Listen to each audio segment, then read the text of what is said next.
आणि अतिशय उत्साहाने आपल्याला ते नक्कीच ऐकायला मिळेल. याच्याबद्दल सांगायला म्हणजे सर्वात प्रथम आपण विषय समजून घेऊया महिलांचे समाजातील योगदान. डेफिनेटली महिलांनी समाजातील योगदान भरपूर आहे. जसं आपण मागच्या विषय ऐकला की मुलींनी शिकलं पाहिजे. ओके, त्यावेळेला आपण जी काही उदाहरणं दिली होती की आता आपण बघतो बऱ्याच ठिकाणी महिला बऱ्याच ठिकाणी योगदान करताना दिसत आहेत आणि पुरुषांचा आकडा मागे मागे होत चालला. ओके, फक्त त्यांना काही योग्य सन्मान कधी कधी मिळत नाही. जसं मागच्या आपल्या माजी राष्ट्रपती होत्या प्रतिभाताई पाटील, त्याच्यानंतर आता अमेरिकेमध्ये जी इलेक्शन झाली होती, फार अटीतटीची इलेक्शन झाली होती, थोडीच तोड हिलरी क्लिंटन होत्या. म्हणजे जवळजवळ म्हणजे मी असं म्हणेन की फार कमी प्रमाणात ट्रम्प जिंकून आले होते, फार थोडक्या याच्या प्रमाणात ते जिंकून आले होते. नाहीतर हिलरी क्लिंटन राष्ट्राध्यक्ष झाले असते. म्हणजे एक महिला देखील अमेरिकेसारख्या मोठ्या राष्ट्राची राष्ट्राध्यक्ष होऊ शकते, हे आपण पाहिलं आहे. त्याच्यानंतर पुन्हा एकदा फक्त कालची मॅच सोडली तर नाही आपल्या महिला क्रिकेटने बऱ्याच अतिशय छान आनंदाचे क्षण आपल्याला दिले होते. ऑलिम्पिक मध्ये देखील उदाहरण आपण बघतोच आहोत. तर महिलांचं योगदान आपल्याला फार कमी प्रमाणात पेपरमधून उल्लेख करणार दिसतो. म्हणजे जेवढं क्रिकेट मराठी मुलांचं क्रिकेटला प्रसिद्धी मिळते तेवढं मराठी क्रिकेटला मिळत नाही. सेम हॉकी लीगच्या बाबतीत पण मराठीला आपण पाहतो.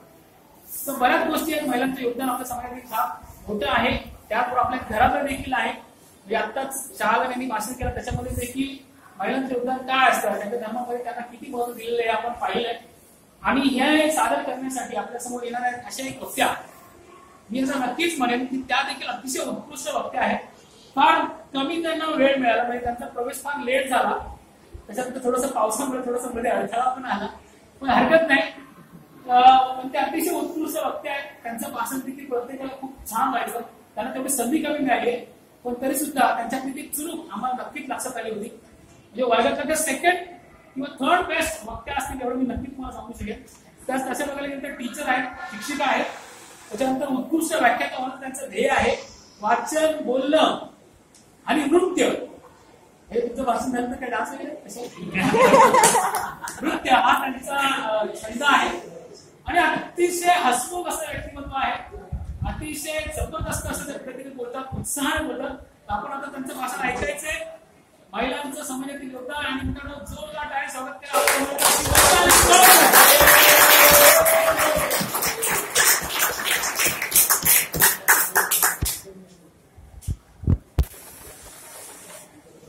नमस्कार मित्रांनो, माझा आजचा सरांनी विषय दिलेला होता महिलांचं समाजातील योगदान. मी त्यांना म्हणत होती तर मला वेळ फार कमी भेटला की माझं फक्त 30 सत्र आहे. पण सर म्हटलं नाही तुम्ही बोला.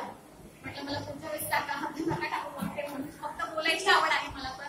पण सरांनी विषय थोडा आवडताच दिला, महिलांचे समाजातील योगदान.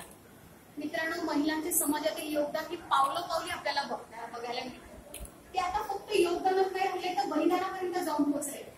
मग ते यशाच्या रूपात बदललं आहे, प्रगतीच्या रूपात बदललेलं आहे. मग ती एक सीमेवर लढणाऱ्या सैनिकाची आई असो किंवा स्वतः सैन्यात भरती होऊन शत्रूशी लढणारी फौजी असो. आता महिलाही सैन्यामध्ये भरती झाल्या. मित्रांनो, प्रत्येक महिला आता सामाजिक क्षेत्र असो, राजनैतिक क्षेत्र असो, कौटुंबिक क्षेत्र असो, क्रीडा क्षेत्र असो किंवा मनोरंजन क्षेत्र असो, सर्व क्षेत्रातील मुद्द्याचे चित्र काढले. म्हणून मी माझ्या शब्दात स्वतः महिला या शब्दाची छोटीशी एक संकल्पना तयार केली. म म्हणजे मेहनती, ही म्हणजे हिंमतवाली, ल म्हणजे लढाऊ. हिमतीने स्वतःच्या हिमतीवर स्वतःवर कुठलाही आग मान न येऊ देता स्वतःचं साम्राज्य, स्वतःची निर्माण ओळख करून देणारी महिला. मित्रांनो, मी अशा एका महान व्यक्तीपासून आजच्या माझ्या भाषणाला सुरुवात करते. त्या म्हणजे ज्यांच्यामुळे एक म्हणजे माझी आई, जिच्यामुळे मी ह्या जगात जन्म घेतला, आणि दुसरी म्हणजे सावित्रीबाई फुले, ज्यांच्यामुळे आज साक्षर झाले.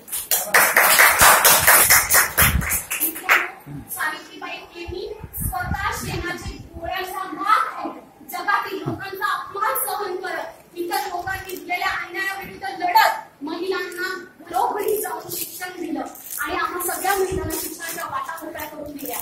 त्यामुळे आज प्रत्येक स्त्री साक्षर झाली, प्रत्येक मुलगी शिकू लागली. नाही तर पुढे स्त्रियांना शिकण्याचा किंवा त्यांना शिक्षणाची संकल्पना सुद्धा नव्हती. पण सावित्रीबाई फुलेंनी हा धडा पुढेपर्यंत चालू ठेवला आणि सांगितलं की जगातली, घरातली, कुटुंबातली प्रत्येक स्त्री शिकली पाहिजे. म्हणून सावित्रीने फार पूर्वीच ओळखलेलं की जेव्हा एक स्त्री शिकते तेव्हा एक कुटुंब शिकतं, जेव्हा एक कुटुंब शिकतं तेव्हा अख्खा देश साक्षर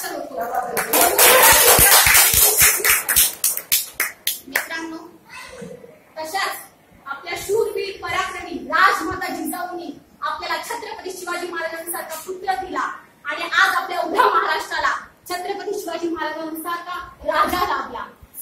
ज्ञानाचा ज्ञानी स्वामी विवेकानंदाला जन्म देणाऱ्या भुवनेश्वरी देवी, तर भगवान श्रीकृष्णांना जन्म देणाऱ्या यशोदेपासून पालन करणाऱ्या, भगवान श्रीकृष्णाला जन्म देणाऱ्या देवकीपासून पालन पोषण करणाऱ्या देवकीपर्यंत यशोदेपर्यंत सगळ्यांचेच गुण गौरवले जायला पाहिजे. आज महिलांचे योगदान अगदी इतिहासापासून ते ग्रंथापर्यंत रचलेले आहे, तरी समाजातील महिलांच्या योगदानाचा विषय घ्यावा लागतो. मित्रांनो, मी तुम्हाला एकच गोष्ट म्हणते की आपल्या देशाला राजनीतिक क्षेत्रात लाभलेल्या पहिल्या श्रीमती इंदिरा गांधीजी या आपल्या पहिल्या महिला पंतप्रधान होत्या. त्यांनी आपल्या देशातील त्यांच्या वंश परंपरेतून अनेक लढ्यांमध्ये, अनेक स्वातंत्र्य चळवळीमध्ये भाग घेतले आणि आपल्या देशाला स्वातंत्र्य मिळवून देण्यासाठी आपल्या देशातील महिलांना अनेक योजना मिळण्यासाठी इंदिरा गांधी योजना पण चालवल्या आणि आपल्या देशातील सगळ्या महिलांच्या अनेक सुविधा चालू केल्या. तसेच आपल्या देशात फार पूर्वी एक म्हण होती, चूल आणि मूल. ही म्हण साफ पुसून टाकून देशासाठी भरपूर सेवा करून अगदी चुलीपासून ते थेट विधानसभेतील खुर्चीपर्यंत जाऊन पोहोचलेला आपल्या राष्ट्रपती प्रतिभाताई पाटील ह्या आज आपल्याला लाभले. तसेच म्हणतात ना की महिलांवरती अनेक अत्याचार होतात, अनेक अन्याय होतात, अनेक अत्याचार होतात. स्त्रीला कमी समजणाऱ्या संस्कृतीमध्ये एक स्त्री जन्माला आली, जिने स्त्रियांच्या अन्यायाविरुद्ध लढा लढला. स्वतः रक्ताचे घोट पिऊन आम्हासारख्या स्त्रियांना ज्यांच्यावर अन्याय होते कुटुंबाने वाळीत टाकलं, फक्त पोटी मुलगी जन्माला आली म्हणून तिचा तिटकारा केला. अशा माझ्या सिंधुताई सपकाळांना माझा सलाम.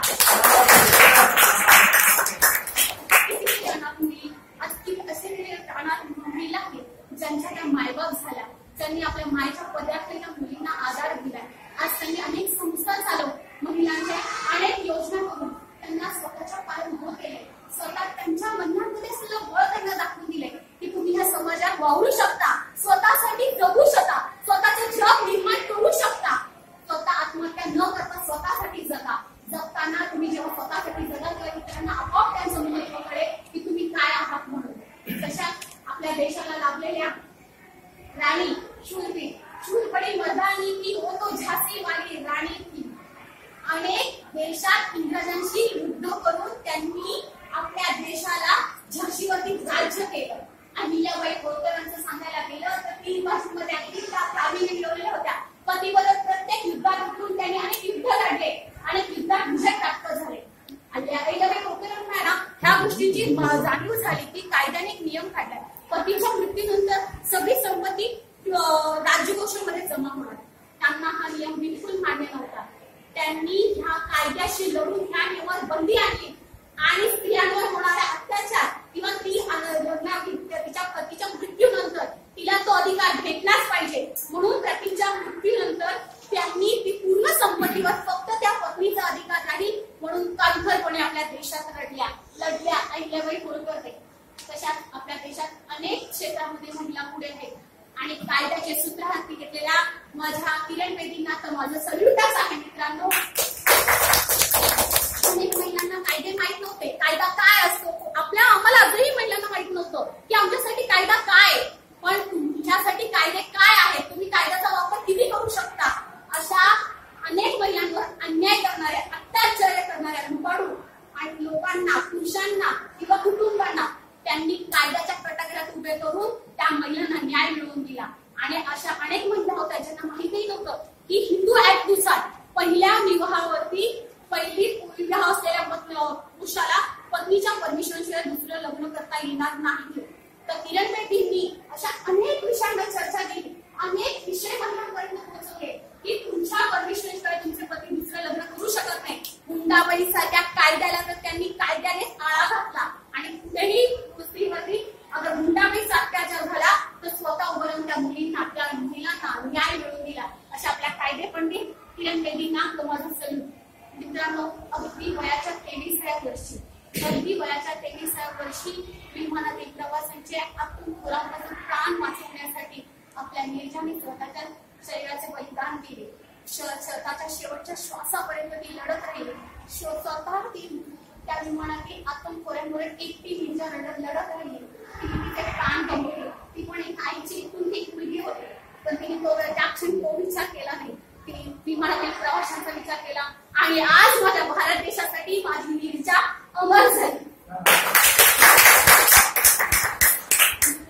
आज आपल्या महिला सगळ्या क्षेत्रात पुढे असताना सुद्धा त्यांना स्वतःच्या काही गोष्टी साध्य करण्यासाठी कुटुंबापासून लांब राहावं लागतं. अशा माझ्या क्रीडा क्षेत्रातील कितीतरी भगिनी आहेत. पीटी उषा म्हणा, त्यांनी तर आपल्या पायाला चाकच लावली गतीची. आपल्या देशात इतक्या रनिंग रेसमध्ये प्रसिद्ध आहेत. सायना मिर्झा, सायना नेहवाल आणि आपल्या देशाला लाभलेली गीता फोगाट, जिने आपल्या स्वतःच्या सशक्त शरीराची वापर करून आपल्या देशाला सुवर्ण पदक मिळवून देऊन 7 समुद्र पलीकडे आपल्या देशाचा झेंडा काढलेली आपली गीता फोगाट आज महिला क्रिकेट क्षेत्रातही पुढे आहे. सरांनी मगाशी सांगितल्याप्रमाणे स्त्रियांना अजून तेवढं हे मिळालं नाहीये प्राधान्य जेवढं पुरुषांना. तसं बघायला गेलं तर स्त्रियांना कुठल्या क्षेत्रात तेवढं प्राधान्य नाही हो. त्या आता स्वतः लढतायत आणि स्वतः त्या क्षेत्रांमध्ये पुढे पुढे जात आहेत पुरुषांच्या बरोबरीने. पण हा क्रिकेट हा आपल्या राज्याचा राष्ट्रीय खेळ नसल्यामुळे तेवढ्या पुढे नाही. पण प्रयत्न तर करतात. क्रिकेट झाल्या आता मला सांगा कुठल्या क्षेत्रात स्त्रिया मागे? कुठल्याही क्षेत्रात स्त्रिया मागे राहिल्या नाहीये. त्या प्रत्येक क्षेत्रात पुढे गेलेल्या आहेत. तसंच मला सांगायचं आहे आपल्या देशातील मनोरंजन क्षेत्र म्हटलं तर आपल्या देशाचं भारतरत्न लाभलेल्या आपल्या गायिका श्रीमती लता दीदींना आपल्या देशाची कोकिळा म्हणून समजलं जातं. त्या त्यांना आपल्या देशात गौरवलं गेलेलं आहे भारतरत्न पुरस्कार म्हणून. पीटी उषा, माधुरी दीक्षित म्हणा, ऐश्वर्या राय म्हणा, विश्वसुंदरी म्हणा, दीपिका पादुकोण म्हणा, ह्या सगळ्याच मनोरंजन क्षेत्रातही पुढे गेलेल्या आहेत. अशा अनेक स्त्रियांचा आपल्या देशात मोठा वाटा आहे मित्रांनो, मोठा वाटा. मग ते कुटुंब क्षेत्र असो, सामाजिक क्षेत्र असो किंवा क्रीडा क्षेत्र असो, कुठलंही क्षेत्र असो, कुटुंबातून रोज उठून स्त्रीचं एकच ध्येय असतं. उद्या सकाळी उठून मला माझ्या मुलांसाठी काय करायचंय, मला माझ्या नवऱ्यासाठी काय करायचंय आणि मला माझ्या समाजासाठी काय करायचंय. स्वतःसाठी काही करायचा विचार सुद्धा करत नाही. इतरांसाठी करता करता ती स्वतःसाठी जगून घेते आणि त्याचाच तिचा आनंद असतो. तसंच मित्रांनो तिचं हे आपण आपल्या ह्या पुरुष प्रधान संस्कृतीमध्ये नेहमीच म्हणतो पुरुष प्रधान संस्कृती. मग ही पुरुष प्रधान संस्कृती काय हा स्त्रियांना प्रेमाचे 2 शब्द देऊ शकत नाही, हा समाज न्यायाचे 2 शब्द देऊ शकत नाही. सतत त्यांच्यावर अन्याय करत राहायचा का करायचा? मगाशी जयंतजींनी म्हटल्याप्रमाणे मुली शिकल्या पाहिजे. खरंच मुली शिकल्या पाहिजे. असं जर जगात प्रत्येक वडिलांनी ठरवलं मुलगी शिकली पाहिजे, प्रगती झाली पाहिजे, ती परदेशापर्यंत पोहोचली पाहिजे, तर खरंच आमच्यासारख्या स्त्रियांवर अन्याय होते का? नाही ना. तर आपल्या देशाचे चित्र बदलेल. फक्त प्रत्येकाने आपल्या घरांना ठरवायचं आहे की माझ्या देशातली, माझ्या घरातली, माझ्या मुलीला कुठली गोष्ट भेटली पाहिजे आणि तिच्याबद्दल तुमची संकल्पना सगळ्यांची जेव्हा बदलेल तेव्हा आपण आपला देश आपोआप बदलेल. स्त्रियांच्या आपल्या देशातील अन्याय विषय संपेल. मित्रांनो या विषयावर बोलण्यासाठी काल विचार केला थोडंसं सगळ्यांसोबत बोलायचं. मग आपण एखाद्या पुस्तकात शोधून काढू काय वाचताय काय लिहिताय. पण मला एकाही पुस्तकात हा निबंध भेटला नाही किंवा काही